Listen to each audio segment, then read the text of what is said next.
Saya di sini itu sudah 28 tahun ya, tahun 1994 saya pertama gabung di Masya sini ya. Allah. Alhamdulillah sudah ada berapa ribu mualaf kita yang kita bersyahadat di sini. Pengalaman-pengalaman itu banyak juga, unik-unik juga ya. Kalau kita rata-ratakan ya yang bersyahadat di sini itu sebulan itu bisa 8 sampai 10 orang tuh ada. Kalangan Tionghoa tuh sebetulnya memang sangat potensial menerima dakwah Islam ya.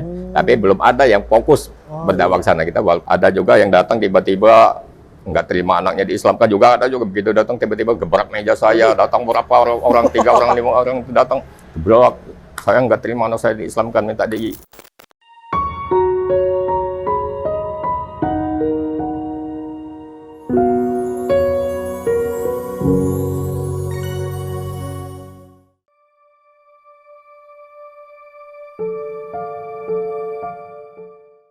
Assalamualaikum warahmatullahi wabarakatuh. Alhamdulillahirabbil alamin wassalatu wassalamu ala asrofil anbiya'i wal mursalin sayyidina wa habibina wa syafi'ina wa maulana Muhammadin wa ala alihi washabihi wasallim. Alhamdulillah, segala puja dan puji hanyalah milik Allah Subhanahu wa taala. Shalawat serta salam kita selalu bermohon kepada Allah untuk senantiasa dilimpah ruahkan kepada baginda Nabi besar Muhammad sallallahu alaihi wasallam. Alhamdulillah, sekarang saya sedang berada di salah satu masjid di Jakarta Pusat ya. Dan bisa dikatakan memang ini masjid yang kalau kita lihat dari luar itu unik ya. Dari deretan ruko ada satu masjid nyempil nyelip di sini ya, di sini. Dan masjidnya adalah Masjid Lause ya.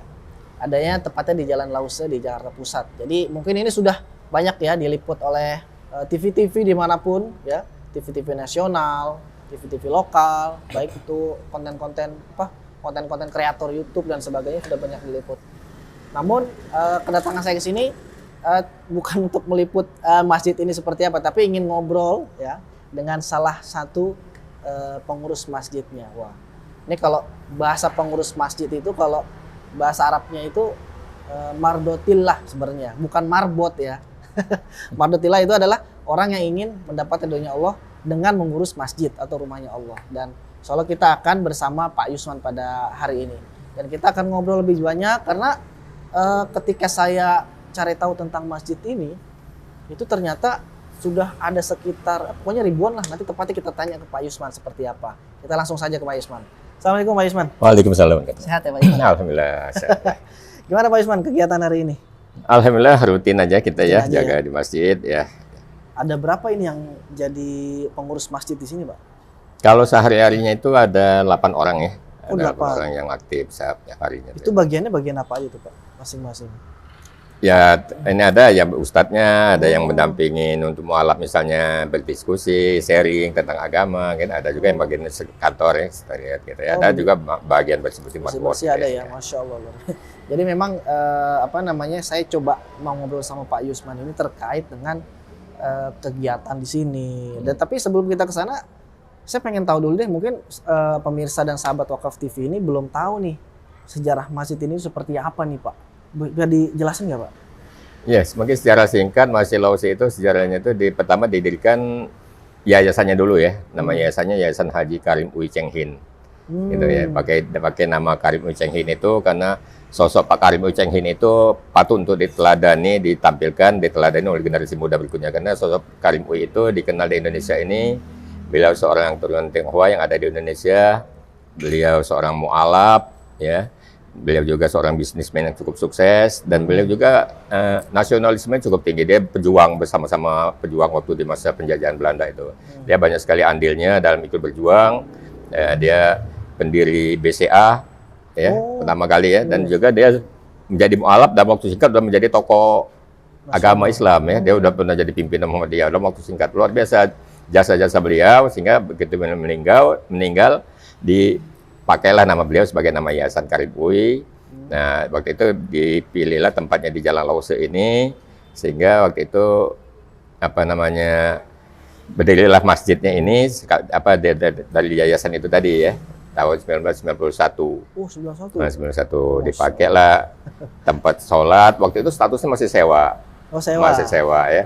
Jadi masjid itu kalau namanya statusnya sewa kan tentu nasibnya juga agak di ujung tanduk ya. Kalau nggak diperpanjang sewanya ya tamat juga gitu kan. Tapi alhamdulillah perkembangan berikutnya itu ya pemilik gedungnya menawarkan pada pengurus, ya beli aja gitu ya. Oh ya Ya udah, singkatnya pengurus nggak punya dana tapi cari donatur, siapa nih yang mau beli gitu.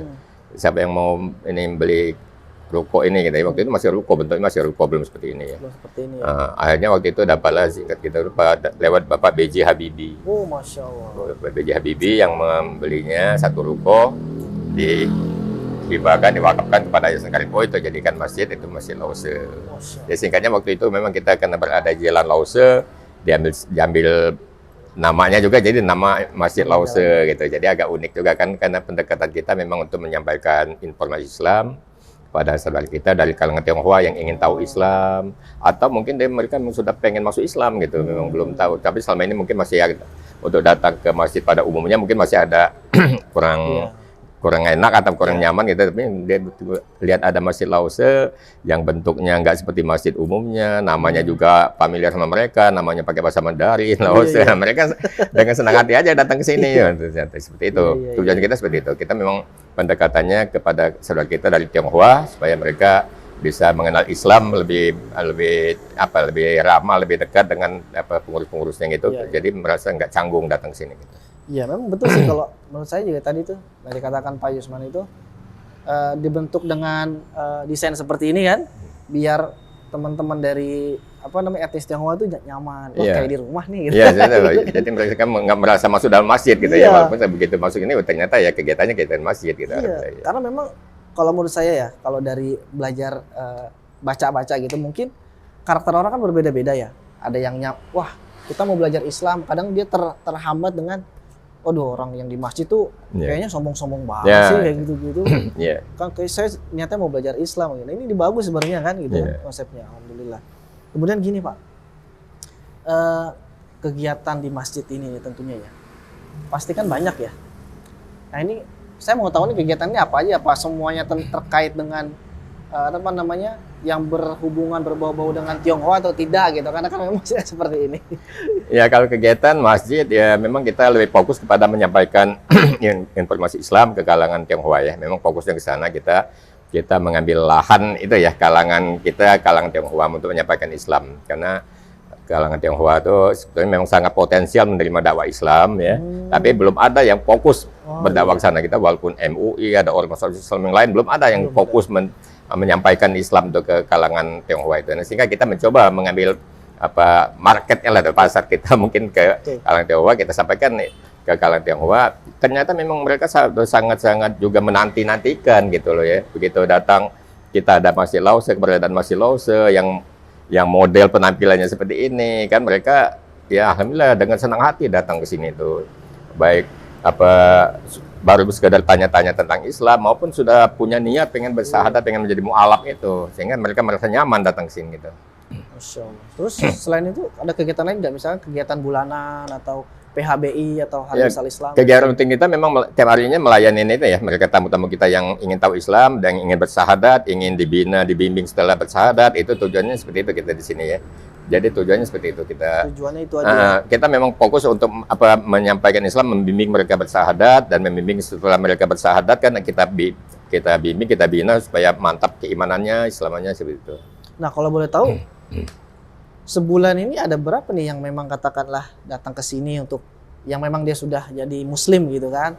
Kemudian ada yang memang juga orang yang pengen datang untuk syahadat, itu sebulan tuh kira-kira ada? Kalau kita rata-ratakan yang bersahadat di sini itu sebulan itu bisa 8 sampai 10 orang tuh ada ya rata-rata ya. Kadang tapi enggak pasti ini, tapi turun naik, tapi sekitar itu ya. Jadi kita rata-ratakan setiap pekannya, setiap minggunya itu paling enggak 2 orang ada yang bersahadat itu kalau kita lihat itu. Setiap pekan itu ya? Setiap pekannya, setiap minggunya itu insya Allah ada paling enggak 2 orang yang bersahadat di sini. Nah kalau untuk kegiatan mu'alaf sendiri di sini hanya kajian-kajian kah atau ada yang lain? Ya, kita mendampingin mu'alaf, kita sini buka setiap hari Ahad itu ada kegiatan kita untuk mu'alaf untuk mendampingi mereka belajar, masih pemula-pemula ya, masih belajar sholat, masih belajar baca Iqra segala macam. Jadi kita mendampingin mu'alaf tiap hari Ahad itu ada taklim, ada istilahnya open house lah, kita kumpul-kumpul untuk mu'alaf ya setiap hari Ahad itu ya. Setiap hari Ahad, iya. Pagi?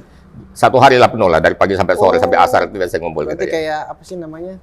ya kongko-kongko. Iya, ngomong-ngomong santai lah gitu ya gitu ya. Berarti kegiatannya isinya kajian. Kajian ya, kajian. silaturahmi gitu ya. Tapi kajian kita ke mualaf tuh masih pemula gitu Pemula ya. Masih ya. pemula. Ada yang baru belajar sholat, ada yang baru belajar wudu, ada yang baru belajar ikro, baca Quran gitu ya. Jadi masih awal-awal pemula semua gitu. Berarti setiap hari Ahad ada di sini ya? Insya Allah ada ya. Seharian itu ya? Insya Allah Masya ya. Itu kira-kira yang datang berapaan tuh Pak? Kalau datang kita Ahad itu kita ada 2 termin tuh. Termin pertama kita kajian umum ya. Kajian umum itu mungkin ada sekitar seratusan banyak ya? seratusan jamaah ya ada ya. Nah setelah itu kan kita siapkan makan siang tuh. Ya jamaah-jamaah kita akan makan siang. Nah itu biasanya setelah makan siang itu mualaf-mualafnya kita yang ngumpul lagi yang tadi belajar itu sampai asar itu mualaf-mualafnya itu mungkin nggak banyak tapi mungkin ada puluhan orang mungkin ada ya itu yang belajar itu. Banyak juga ya Pak ya? Alhamdulillah ya. Masya Allah ya. Oh, mudah-mudahan berkah nih. Nah terus kemudian kalau misalkan tadi dikatakan ada almarhum B.J. Habibie ya yang sudah mewakafkan 1 ruko di sini kan ya, Masya Allah. Mudah-mudahan pahala terus mengalir ke beliau. Amin. Nah, ada nggak sih tokoh-tokoh yang lain tuh Pak yang katakanlah sudah pernah datang ke sini, kemudian memberikan peran untuk masjid ini?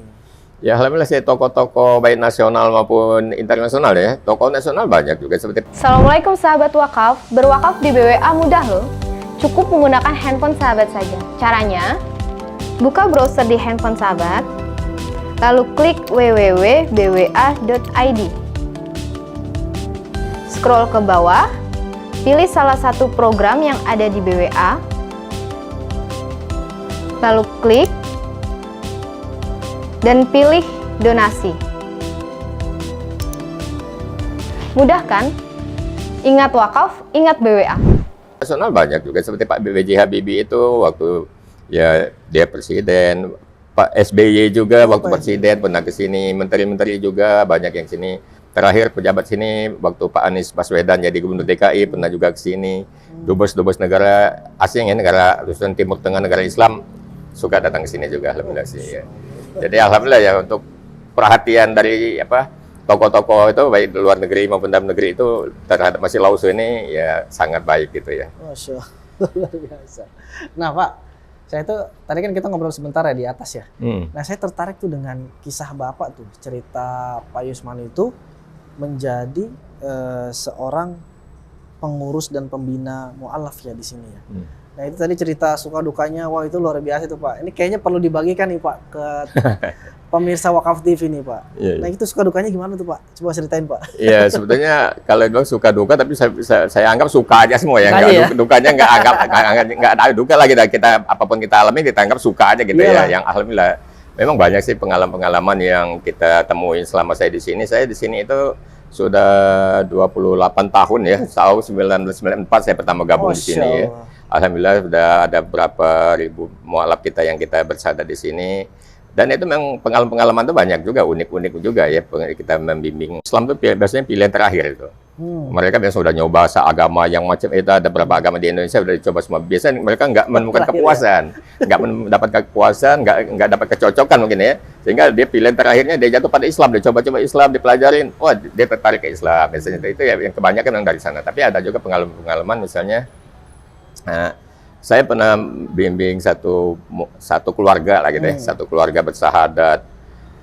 Ya kisahnya juga sebetulnya satu keluarga ini diawali misalnya muslimahnya ini tadinya murtad gitu ya, sehingga menikah sama keluarganya itu ya. Tadi dia muslimah, dia murtad, dia menikah sama keluarganya. Dalam perjalanan rumah tangganya ternyata si suaminya dapat hidayah gitu kan. Oh suaminya yang? Iya, yang tadinya ngajak dia murtad itu ternyata dapat hidayah Islam gitu kan, pengen masuk Islam. Terus? Dia ajak anak-anaknya semua masuk Islam gitu. Istrinya diajak juga, tapi istrinya ini yang masih bertahan nggak mau. Tadi istrinya yang menolak nih istrinya sebetulnya.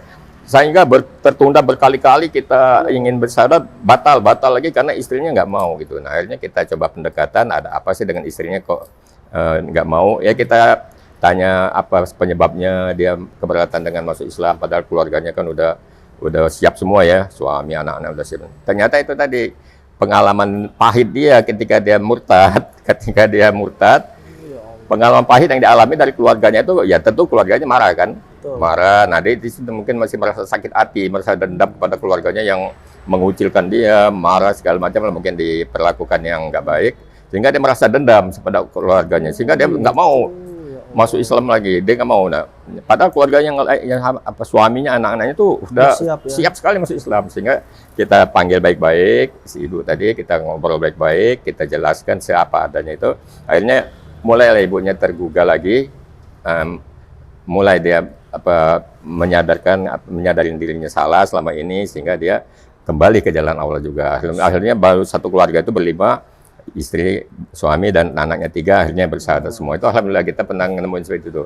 Jadi pengalamannya itu ya halangannya itu justru itu ya. Tapi kita coba pendekatan kita dengan humanis lah, kita ajak ngobrol baik-baik, kita jadi dialog kenapa ibu tadi nggak mau masuk Islam lagi. Ternyata itu tadi masalahnya cuma sepele itu aja. Dia merasa tersakitkan waktu masih kenangan dia waktu dia murtad gitu. Tapi gitu kita jelaskan baik-baik, alhamdulillah. Dia sadar, dapat hidayah lagi, dia kembali lagi ke jalan Islam. Masya Allah, luar biasa. Itu prosesnya berapa lama itu, Pak? Seingat saya mungkin ada sekitar 3 bulan lebih lah, kurang lebih 3 bulan saya membujuk-bujuknya itu ya, memberikan pengertian kepada si istrinya itu kenapa dia itu. Alhamdulillah sih. Karena ini profesi seperti Pak Yusman ini jarang loh. Dan ini Masya Allah loh, Pak Yusman ini kalau buat saya itu menjadi sebuah apa ya, profesi inspirasi lah kalau kayak gitu. Yang memang orang-orang tuh nggak banyak yang seperti Pak Yusman gitu kan, dan nggak banyak yang mau. Kemudian pernah nggak sih Pak Yusman ketika membimbing mu'alaf gitu kan, atau mengurus masjid ini gitu? Karena kan kalau kita pernah ngeliat di video itu ada anaknya masuk Islam gitu kan, terus kemudian orang tuanya datang bawa pengacara, nah kayak gitu-gitu. Atau ada kisah yang lebih mengerikan gitu Pak? Ya alhamdulillah saya ada beberapa kali ngalamin itu seperti pernah ya? Pernah. Begitu kita ada si calon mu'alafnya datang, tiba-tiba kita lagi ya wajar kita dialogin apa tujuan dia segala macam, tiba-tiba datang katakanlah pasukan polisi lah gitu ya. Berapa orang polisi datang ke ruangan saya, langsung di bawahnya saya dengar infonya ada berapa juga yang jaga di luar. Ya, itu tadi. Ternyata ya miskomunikasi aja. Polisinya dapat info bahwa ada anak ini diculik lah gitu, atau infonya atau dihipnotis segala macam, katanya akan diislamkan segala macam. Dan begitu kita lihat kan ini anaknya kan, kita persilakan polisi untuk menanyakan langsung, kan polisi kan punya pengalaman ya kan bisa investigasi atas segala macam kan, silakan kita persilakan. Ternyata nggak ada masalah apa-apa. Memang masuk Islamnya kemauan sendiri, atas kemauan sendiri, atas kesadaran sendiri, dalam keadaan sehat, jasmani rohaninya, jadi nggak ada masalah. Akhirnya ya alhamdulillah nggak ada masalah itu ya, kita bisa selesaikan, kita tetap bimbing sahadatnya. Ada juga yang datang tiba-tiba nggak terima anaknya diislamkan juga, ada juga begitu datang tiba-tiba gebrak meja saya, datang berapa orang 3 orang 5 orang itu datang gebrak, saya nggak terima anak saya diislamkan, minta dikeluarkan lagi dari Islam. Wah, saya bilang nggak bisa kita mengeluarkan Islam, itu masalah pribadi ya kan, bukannya kita kan, bukan kan ya. Ada seperti itu, jadi banyak pengalaman sudah. Atau kita juga banyak pengalaman yang saya bilang begitu saya keluar dari masjid baru berapa meter tiba-tiba dari seberang sana ada motor nabrak kita gitu, waktu kabur gitu kan. Alhamdulillah itu kita alami. Itu sering Pak? Sering nggak, tapi pernah ngalamin ya. Pernah ngalamin ya? Ya seperti atau juga pernah saya ngalamin, saya bawakan uang ya, wah satu langsung kita serangsang tuh dilihatin, Pak saya bawa uang ini, menggoda supaya kita menggoda iman kita lah gitu ya. Akhirnya saya usir aja, saya tarik ke bawah, saya suruh pulang gitu. Loh, emang dia bawa uang buat apa itu Pak? Menggoda saya supaya saya keluar gitu dari Islam gitu. Lah. Supaya saya berdakwah lah gitu, berdakwah Islam gitu ya. Mendakwah ya supaya saya berhenti dari kalau. Nah itu perasaan Pak Yusman gimana tuh Pak kayak gitu Pak? Alhamdulillah ya, kita ya semakin memantapkan ya, kita pasti Allah akan menguji kita dengan segala macam ya. Dan kita yakin ya itu ujian ya, kita bismillah, kita di jalan Allah ya, kita tetap ya istiqomah aja insya Allah gitu ya. Kalau sewaktu-waktu katakanlah ada yang katakanlah terlukai secara fisik gitu, Pak Yusman udah siap ya untuk itu semua ya? Iya insya Allah, mudah-mudahan sih nggak sampai terjadi gitu ya. Tapi insya Allah kita ya lillahi ta'ala ya, kita serahkan pada Allah, kita pasrah pada Allah. Jadi kita pengalaman seperti itu. Atau kita juga pengalaman ini mungkin satu pengalaman bagi umat Islam juga tentang pemurtatan itu ya. Kita yakin lah pemurtatan itu benar-benar ada gitu. Kita merasakan sekali, jangankan yang masih hidup ya, jangankan muslim yang masih hidup. Terhadap yang sudah meninggal pun itu biasanya mereka akan tetap berusaha untuk diurus dengan cara non-Islam gitu. Kita sering rebutan jenazah. Ya Allah. Rebutan jenazah kita. Itu gimana tuh Pak kalau ada kasus kayak gitu? Nah itu saya pernah alamin itu. Ketika kita dapat info ada mualaf kita yang meninggal, wafat gitu, dia diambil oleh keluarganya yang belum Muslim, mau diurus secara non Islam. Tapi kita dapat telepon, dapat info dari tetangga-tetangganya, Pak ini ada mualaf Lause, ada meninggal tapi diambil keluarganya mau diurus. Jadi saya datang waktu itu, saya diutus dari pengurus, saya datang berdua dari teman-teman waktu itu sudah di rumah duka. Di rumah duka saya datang, kita dialog baik-baik, tadinya ya agak alot juga ya dialog kan, tapi dengan kita keyakinan kita bahwa kita akan ya ini saudara kita, udah Muslim kita akan urus secara Islam gitu kan. Alhamdulillah begitu berdebat, ini kan nggak selesai. Akhirnya saya ada satu titik poin saya menangnya itu debat itu ketika mereka menggertak saya dengan uang gitu. Mereka tanya gini, apakah Bapak siap menanggung segalanya katanya gitu kan kalau Bapak ini. Saya balikin lagi, kita sepakatin dulu, kita urus secara Islam. Kalau sepakat urus secara Islam, saya tanggung jawab segitu. Iya. Nah, udah oke kalau gitu. Wah, dia menyodorkan daftar biaya peti mati sekian, biaya rumah duka sekian, gitu kan. Saya tenang aja. Iya. Kan dia pikir kalau dengar juta-jutaan mungkin saya agak mundur, gitu. Iya. Tapi saya tenang aja. Begitu dia sampaikan semua anggaran-anggaran itu, kan saya bilang, tadi kan kita udah sepakat nih.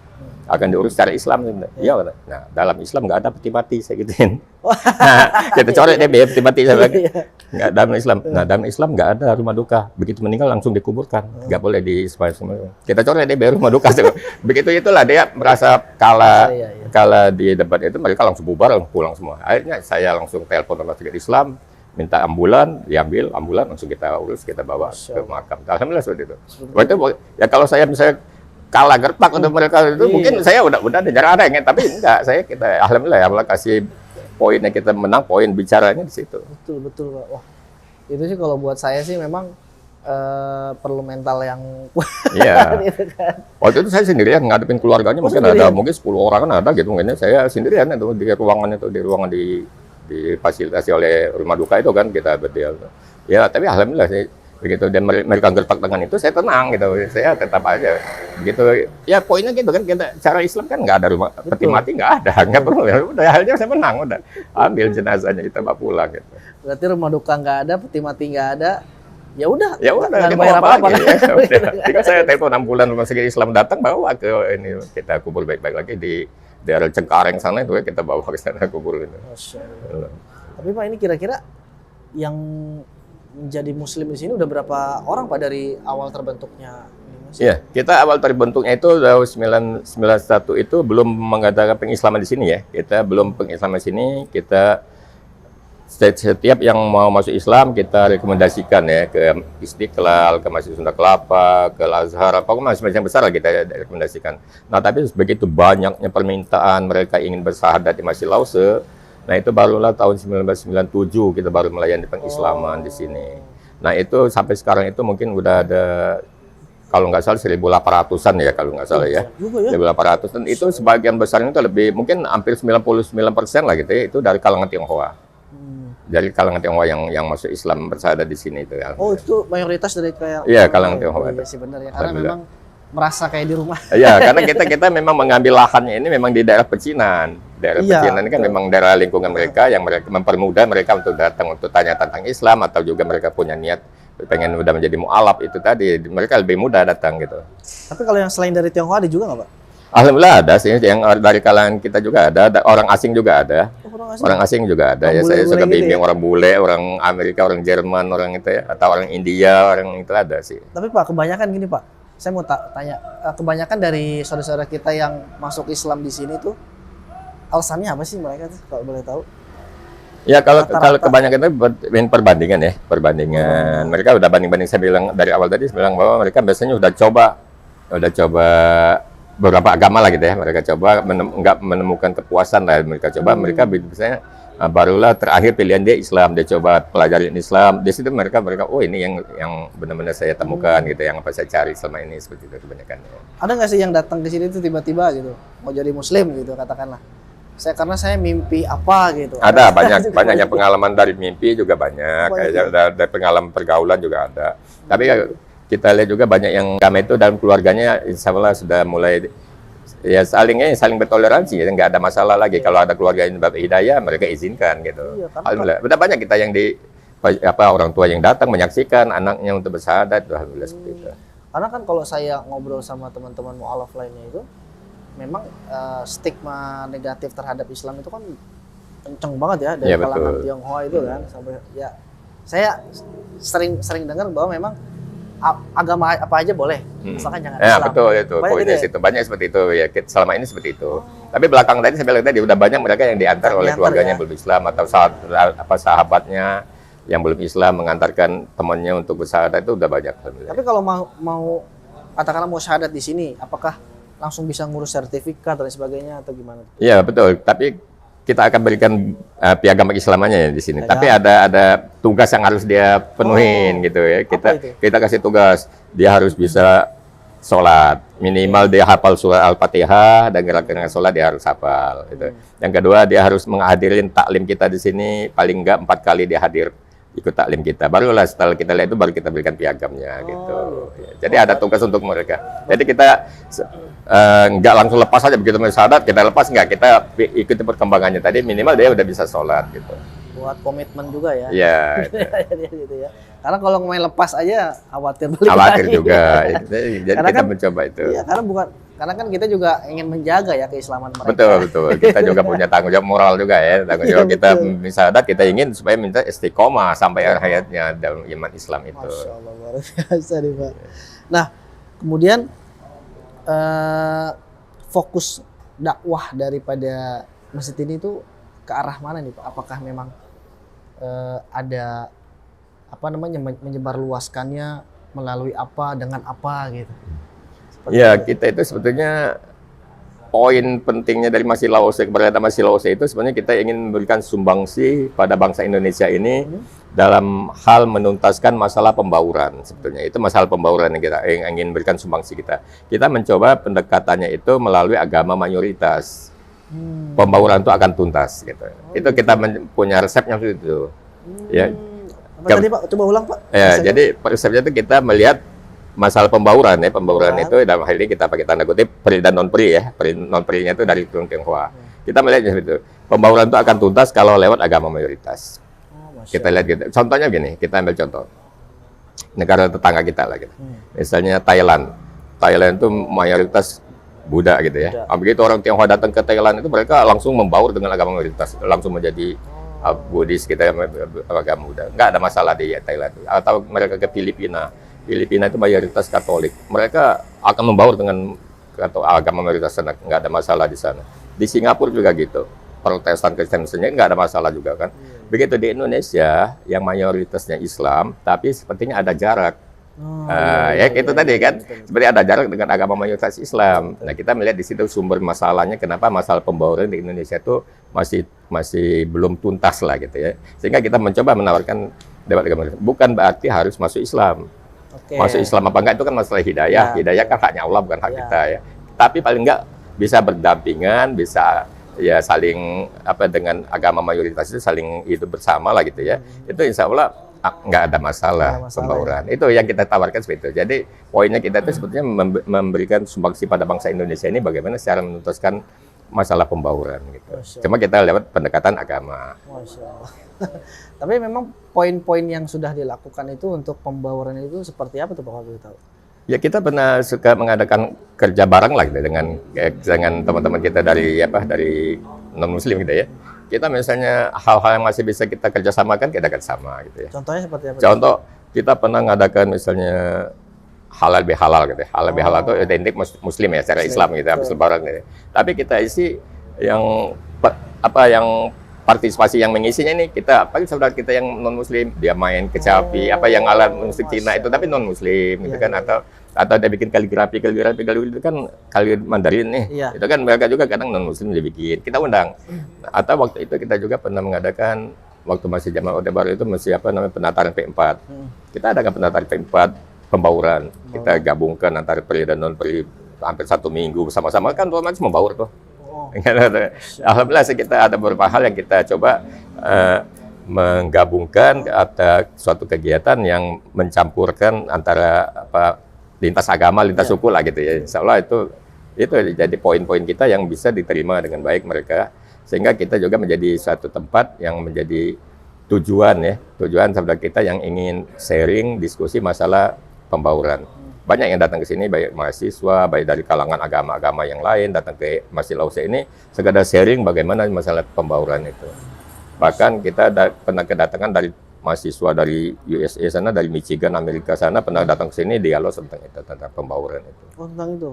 Udah ada yang riset ke sini juga berarti. Alhamdulillah, iya. Masya Allah, luar biasa.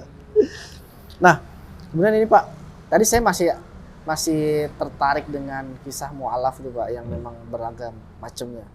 Ada nggak sih Pak kisah unik mu'alaf lainnya tuh, yang katakanlah misalkan memang dia itu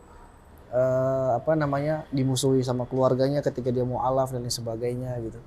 Ada nggak sih Pak yang Iya, awal-awalnya banyak ya kita yang mu'alaf kita yang seperti tadi, yang belum keluarganya belum boleh tahu lah istilahnya keislaman, tentang Islamnya. Ya banyak sih yang sembunyi-sembunyi keislamannya seperti itu.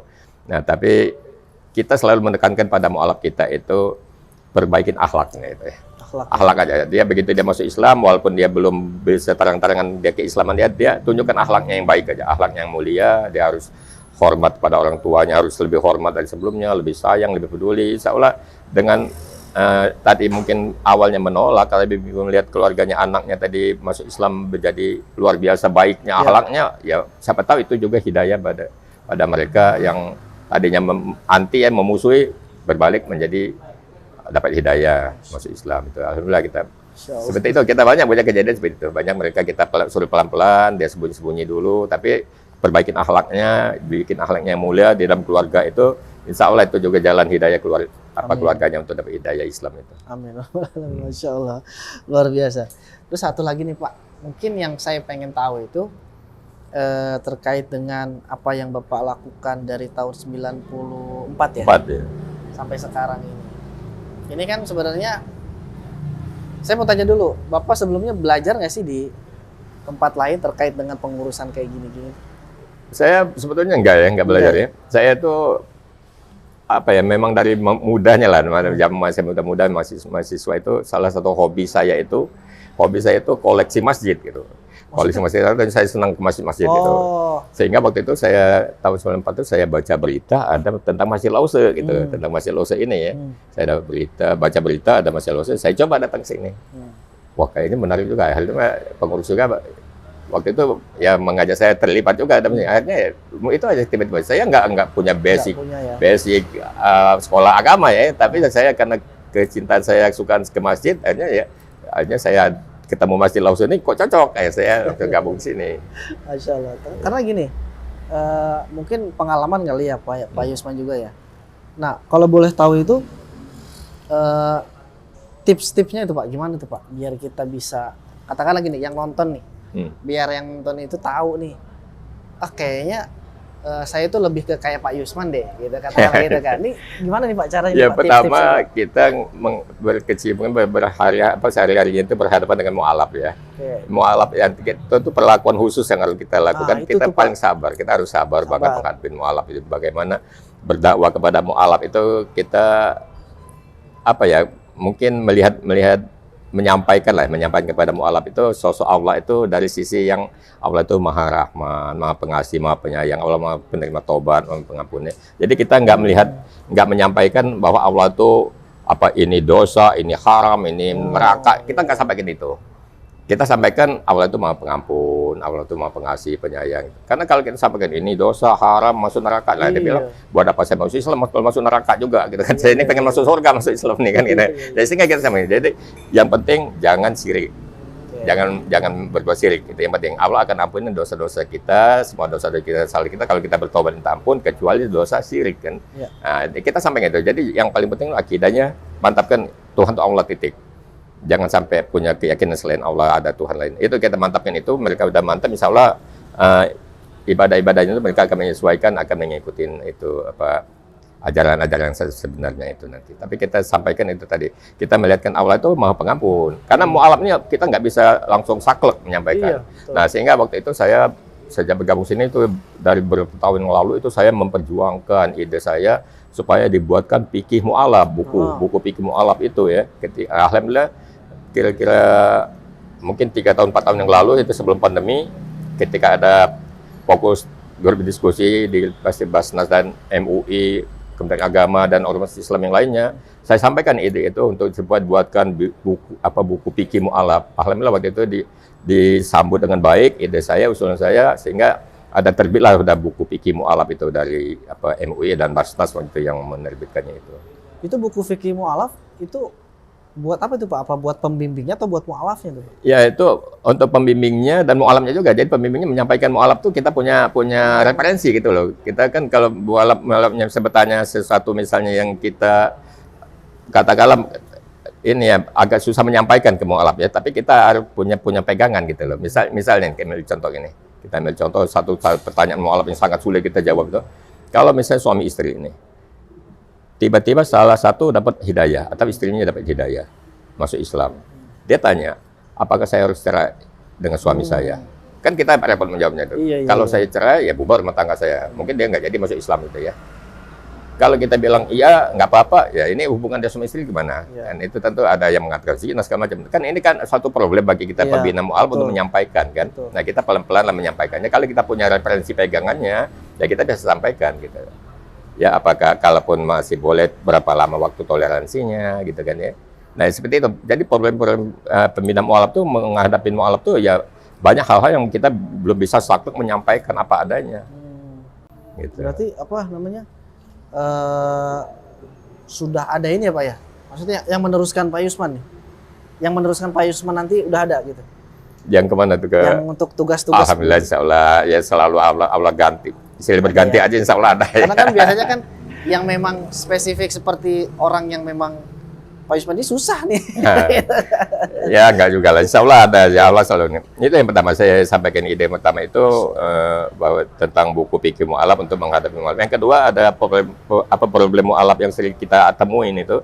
Mu'alaf itu begitu masuk Islam ada mungkin ya boleh katakan oknum atau apalah gitu, bawa piagam datang ke sana ke sini menyampaikan demo alam minta sumbangan segala macam itu kan. Itu kan satu hal yang ada beberapa yang itu kan kita dapat laporan dari masjid mana, dari pengurus masjid mana, ini ada mu'alafnya begini.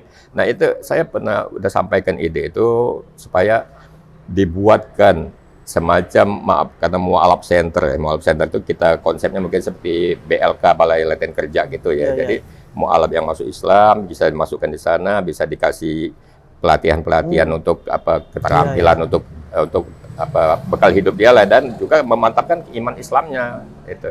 Kalau mereka udah masuk itu, insya Allah begitu keluar beberapa bulan atau 1 tahun dia keluar udah bisa mandiri, udah bisa mantap itu. Nah itu belum terwujud yang untuk mu'alaf center itu belum. Waktu kita pernah sampaikan, mungkin insya Allah kalau ada lembaga-lembaga amil zakat atau orang-orang yang agniya lah, orang kaya yang punya itu mungkin bisa mewujudkannya. Tapi kalau kita lewat pemerintah mungkin agak sulit ya. Itu anggarannya ya. Tapi kalau lewat lembaga amil zakat mudah-mudahan bisa diwujudkan itu. Jadi bikinlah semacam kayak BLK, di mu'alafnya yang masuk Islam kita bina di sana, kasih keterampilan, kita kasih mantapkan iman Islamnya dengan ilmu-ilmu agama. Begitu mereka keluar, insya Allah nggak ada lagi yang minta-minta bawa piagam ke sana kemari, itu insya Allah nggak ada. Gitu. Amin, mudah-mudahan ini segera terwujud ya Pak. Insya Allah mudah-mudahan ada yang mendengarkan bisa mewujudkan ya. Karena kan mudah-mudahan ini pemirsa Wakaf TV yang doyan sedekah. Amin ya, insya Allah ya bisa mewujudkan nih. Jadi karena kita juga miris juga ngelihatnya kan. Kita dapat laporan, oh ini mu'alafnya Pak, bawa piagam minta tapi di sana ada lagi, ke sana lagi kan. Ada yang seperti itu. Mungkin kita katakan oknum lah, tapi kan nggak semua ya. Ada beberapa orang, tapi ini meresahkan loh Pak. Citranya negatif. Jadi kan untuk mu'alaf yang benar-benar masuk Islam, jadi orang punya wah jangan-jangan cuma mau minta sumbangan. Gitu kan. Padahal enggak kan. Padahal cuma oknum aja yang seperti itu kan. Oke Pak, nih cuman mungkin satu lagi ya. Harapan Bapak nih Pak sebagai pembina dan pengurus mu'alaf gitu kan, kepada para mu'alaf, dan yang kedua kepada para kaum muslimin. Karena kan tadi kalau saya lihat itu ada dua nih, kita membicarakan tentang kita nih sebagai kaum muslimin, kemudian membicarakan tentang mu'alaf yang terkait dengan akhlak juga dan sebagainya. Ini harapannya seperti apa Pak untuk dua golongan ini nih, mu'alaf dan muslim tadi? Ya, kita harapkan kalau mu'alaf tadi ya seperti tadi ya, kita harapkan lewat mu'alaf ini jalan hidayah keluar datang kepada keluarga-keluarganya ya, lewat mu'alaf tadi dengan memperbaiki akhlaknya. Itu kita harapkan jadi lewat mu'alaf kita di satu rumah itu tadinya ya belum muslim, begitu dia masuk Islam dengan akhlak yang mulia, insya Allah satu keluarga itu nanti akan ikut juga mendapat hidayah iman Islam itu. Yang pertama kita harapkan seperti itu. Semakin banyak yang mendapat hidayah masuk Islam itu tentu harapan kita seperti itu ya. Dan dari kalangan yang sudah muslim dari awal gitu, supaya bisa apa istilahnya menerima apa ya istilahnya kalau muhajirin ansor gitu ya. Seperti itu. Jadi seperti itulah konsepnya. Jadi kita yang kita ansor ini bagaimana menerima muhajirin kan itu ya. Jadi dapat diterima dengan baik, bisa diayomi segala macam itu. Insya Allah kita konsepnya di Madinah harus selalu tunjukkan muhajirin ansor mungkin bisa begitu. Gitu yang dapat hidayah dengan yang baru dapat hidayah yang sudah ya, muslim duluan ya seperti itu tadi konsepnya saling bantu, saling itu gitu. Iya. Jadi jangan malah apa sih namanya? Dijauhin, malas. Ya betul. Jadi makanya kita memilih dakwanya yang lunak aja gitu kan. Kita belum karena mereka masih awal-awal, masih namanya mu'alaf kan masih perlu lunak hatinya kan gitu ya. Nggak bisa kita langsung saklek gitu. Masya Allah, luar biasa ini. Iya. Pak, terima kasih nih Pak. Jazakallah khair atas bincang-bincangnya nih ya. Mudah-mudahan Masjid Lause ini bersama para pengurusnya diberikan keberkahan. Amin. Insya Allah kita semuanya, insya Allah dakwah Islam semakin berkembang, semakin banyak dapat hidayah, dan kita semua, insya Allah kita bisa berkumpul lagi di surga nanti. Amin. Amin Allah. Itu yang kita harapkan. Ya. Baik, sahabat dan pemirsa wakaf dimanapun Anda berada, alhamdulillah. Jadi kita sudah berbincang, kita banyak dapat ilmu ya dari Pak Yusman ini, luar biasa loh. Ya, pengalaman beliau yang memang tidak memiliki background, tapi beliau bisa dan beliau sudah proven, sudah membuktikan ya. Sudah banyak ya, udah katakanlah 1.800 mu'alaf yang memang sudah syahadat di sini dan melalui beliau. Masya Allah luar biasa. Terus membimbingnya dan sebagainya itu sudah ada. Terus kemudian ada tadi fikih mu'alaf tadi ya, dibuat bukunya ya. Nah ini beliau pencetusnya nih. Jadi kalau teman-teman ya para pembina mu'alaf ya boleh nanti datang ke sini ya silaturahmi ya bersama Pak Yusman ini, kita bisa tanya-tanya bagaimana sih tip-tipsnya, walaupun tadi ada sedikit yang sudah disampaikan ya. Karena saya yakin baru sedikit Pak. Karena masih banyak nih yang belum digali dari Pak Yusman ya. Sahabat pemirsa wakaf dimanapun Anda berada, terima kasih atas waktunya untuk bisa menyaksikan bincang-bincang kita ini. Mudah-mudahan ini bisa menjadi ilmu yang bermanfaat bagi kita semua dan bisa kita terapkan dalam kehidupan sehari-hari. Sekian dan terima kasih. Assalamualaikum warahmatullahi wabarakatuh. Waalaikumsalam. Terima kasih Pak. Sama-sama. Jadi salah satu hambatan di jalannya, ya ini nih. Nah ini salah satu.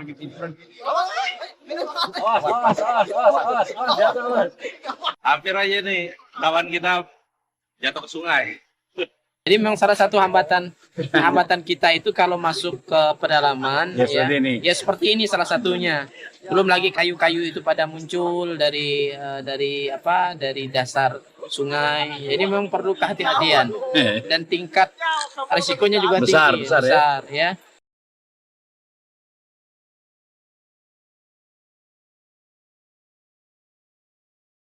Ya begini kondisi ketika kita masuk ke pedalaman Sintang, Kalimantan Barat, kita memang harus bisa membaca kondisi sungai, kondisi alam. Kalau pada saat air naik, kita aman. Pada saat air surut, maka kondisinya kita harus berhati-hati.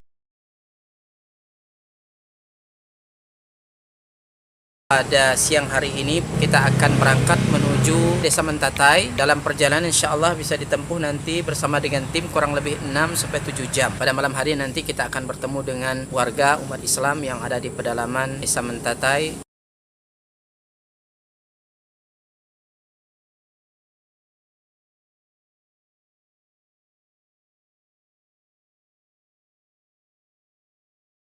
Alhamdulillah sudah kurang lebih 600 mu'alaf yang masuk Islam dengan asbab dakwah ini. Dan tentunya ini tidak hanya sebatas mereka memeluk Islam, tetapi masih banyak PR-PR yang harus kita selesaikan. Dalam hal ini kami membina mereka membutuhkan Al-Quran untuk kita sampaikan kepada mereka yang menjadi sarana mereka dekat dengan Allah Subhanahu wa Ta'ala.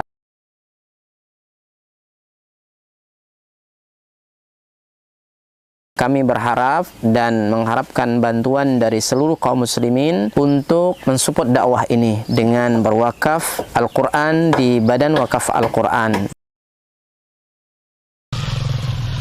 Luar biasa.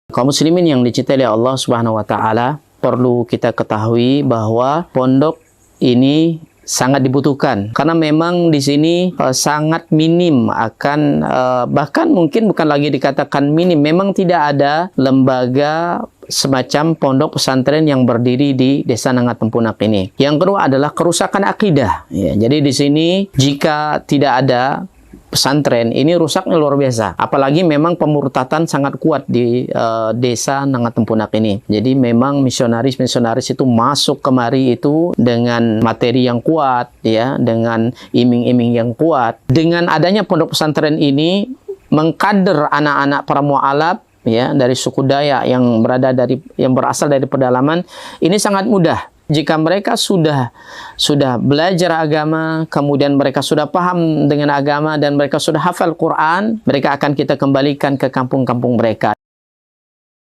Kita sekarang sambil melihat lahan atau tanah yang akan kita bebaskan untuk pembangunan atau perluasan pondok tahfiz Quran Cahaya Tempunak.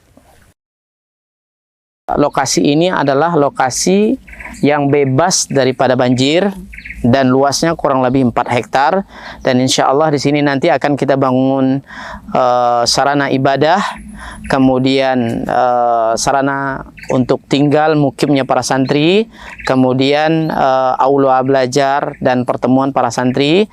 Dengan demikian ini akan membantu dakwah dan memaksimalkan dakwah di pelosok pedalaman Sintang, Kalimantan Barat. Kami mengajak kepada seluruh kaum muslimin untuk mensupport, membantu dakwah ini dengan menyiapkan donasi dan wakaf terbaik melalui Badan Wakaf Al-Quran, dan semoga apa yang kita korbankan di jalan Allah SWT, harta kita, lelahnya kita, semua akan Allah berikan ganti dengan ganti yang lebih baik, kemudian diberikan balasan dengan balasan yang terbaik. Dan kami mendoakan semoga antum semua dijaga oleh Allah SWT dari seluruh musibah baik dunia maupun akhirat. Barakallahu fikum. Assalamualaikum warahmatullahi wabarakatuh.